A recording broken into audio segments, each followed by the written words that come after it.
Good afternoon friends, সকলে কেমন আছো? আশা করি ভালো আছো। চলো আজ দুপুরের লাঞ্চে কি কি আছে দেখে নেওয়া যাক। রয়েছে সাদা ভাত আর একটা পাতিলেবু, একটু শাক ভাজা, আর রয়েছে ডালের বড়া, আর আছে মোচার তরকারি।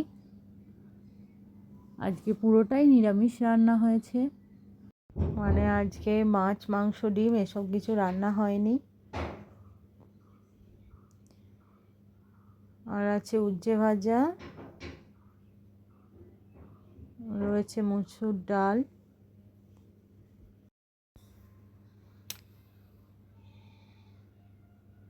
আর হয়েছে আমার সব থেকে ফেভারিট ডালের বড়া দিয়ে টক।